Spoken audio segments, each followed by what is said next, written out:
Hello, my 7th grade English language arts students. I know a lot of you said that I probably wouldn't be able to complete an e-learning video because I'm such a perfectionist. I just wanted to let you know that even Miss Saunders can have a little fun on e-learning days. So, let's go ahead and get started. By the end of today, and by the time we carry into our discussion tomorrow, you will be able to differentiate between implicit and explicit information that we find in a text, and then you'll be able to describe characters using evidence from the text, and finally, students will be able to create detailed character sketches with the characters that we learn about today and tomorrow. For today's class, you are going to need the following materials. Number 1, your button-out buddy book. Number 2, your writer's notebook. Number 3, a writing utensil. Not that.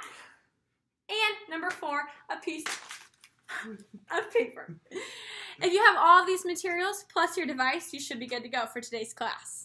I also want you to know that if you are not able to have any of these materials, or if you cannot access this video from home, that is totally okay. My classroom will be open tomorrow before school. For your reading at home, you just finished up chapter 5 of Bud Not Buddy. So some things that we've experienced so far, we have met Bud, and he went to stay with new foster parents, the Amoses. So Todd would be his new foster brother, and Todd and him immediately got in a fist fight. On day 1, Bud tried to make Todd wet the bed.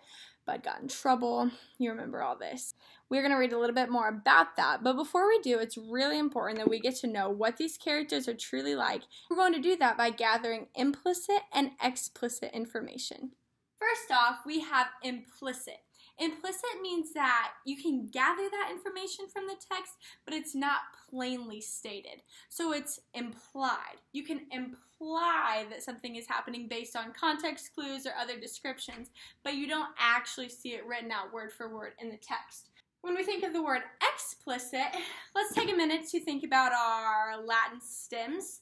Ex means out, kind of like exhale. Exterminate. Exit. So you can think of it as being taken out of the text. And so then you can take that information that you know and use it to further develop your character. What we are going to be doing today is taking information from the text that is both implicit and explicit, and we're going to use that to make 3 different character sketches, as I said. Let's start with an example of what this might look like. We're going to go to page 12 in your reading, and we are going to read a little bit about Todd. As I read this out loud, I want you to be thinking about what the explicit information might be and what implicit information that we can imply based on the context clues and the things that the author tells us. So, I'm on page 12 here. Right up at the top, it says, "But I can't blame Todd for lying like that. Having someone who likes you so much that they think everything you say is the truth has got to be a liar's paradise. That might feel so good it could make you want to quit lying. But maybe not, because Todd hadn't quit lying since the second I came to his house." So we'll start with our explicit information here. And I think a good thing for us to say right from the beginning is that Todd hasn't quit lying. You know how I know that? It says it right here in the text. I'm taking this information directly out of the text. That makes it explicit. For some implicit information, we might have to search a little bit harder. In fact, we might even have to use our detective's clues. So I searched the text and I read things like, "It must be nice having someone who likes you so much that they think everything you say is the truth." So then I use my detective's clues, knowing that Todd has someone who thinks that everything he says is true, and I think that Todd might be a little bit of a suck-up. In fact, Todd might be such a little mama's boy that his mama believes every single thing he does and thinks he is a perfect little angel. Sometimes we can also get implicit information just by looking at the tone of a story. Sometimes when you're doing this, you kind of have to use your imagination, and a really cool thing is that it can be totally up to your own perception of the story. So I might read something and I might think, man, Bud is a really, really smart kid. He must have life figured out. Well, one of you could read it and you think, Buddy's crazy. He's just a stupid daredevil. And a lot of that comes from our own life experiences or ways that we've grown up or different stories we've read. And that's okay, because we are learning to value other people's opinions and learning that we don't always think the same, and that's totally fine. So no matter what your opinion is or how you perceive something, it is really, really, really important that you have evidence from the text to back it up. But for right now, I think that we should get started by taking out your writer's notebook, and I would divide it into 3 columns, kind of like I have up here. And at the top of each column, I want you to have our 3 main characters that we're focusing on for this first chunk of chapters. So you have Bud, Todd, and Mrs. Amos. We'll do the first example together. So what you're doing in this assignment is you are looking through your text through the first 5 chapters, and you are trying to find information about these characters. Now, sometimes you will have more explicit information, things that the text directly says, and sometimes you'll have to have those detective caps on, and you'll have to kind of figure things out for yourself. But right off the bat, we can do an example together. Let's go to page 11. I'll give you a moment to flip there. And Bud says, I'm not bragging when I say that I'm one of the best liars in the world. So what we are going to do there, we can see, oh, Bud, that's some information about him that will help us get a better idea of his character. So he's a good liar. In fact, he's one of the best liars in the world. So since I'm taking that directly out of the text, I'm going to go to the Bud column, and I'll write best liar in the world. Now here's another important thing.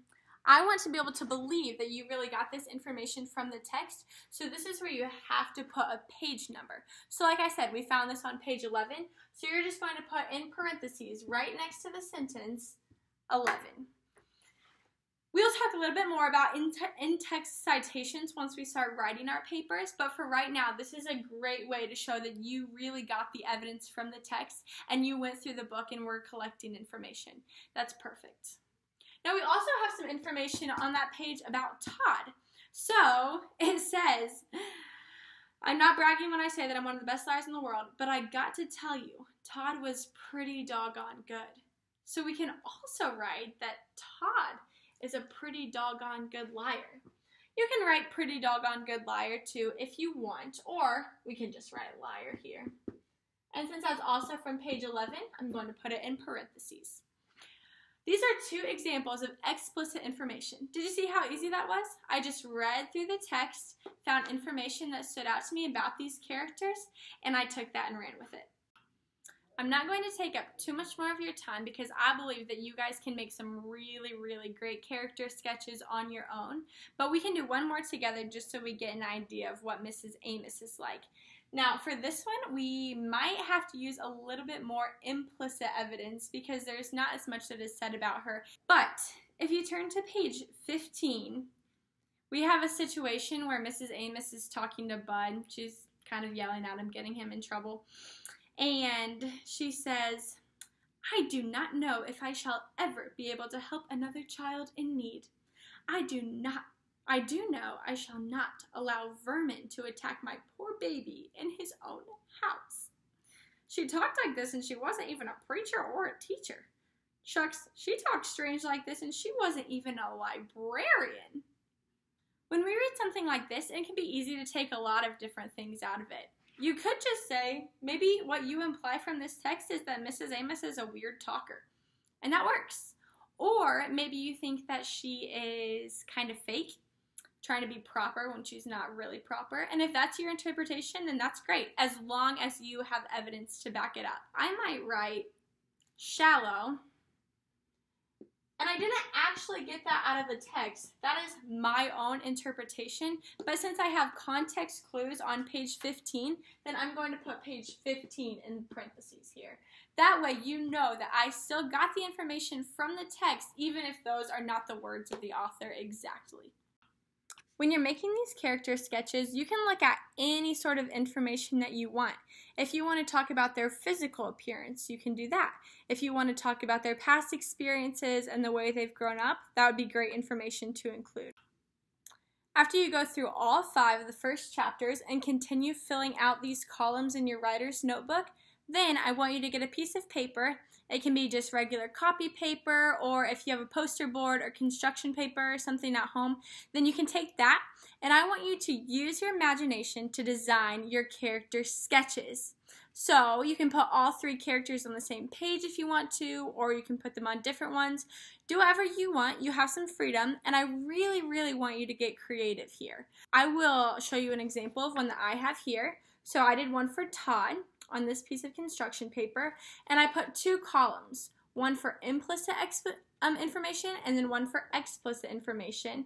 I put some of my facts with page numbers, and then I used the information that I took to draw what I think Todd might look like.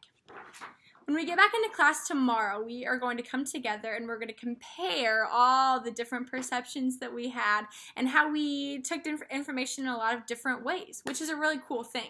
So when you come to class, I will have you break into your small groups where you are seated, and you'll go over all the characters and maybe compare and contrast. I'm really, really excited to come back tomorrow and see all of your different opinions and your perceptions with your implicit and explicit evidence. Please, please, please make sure that you have some things written out in your writer's notebook, because I do want to see notes in there.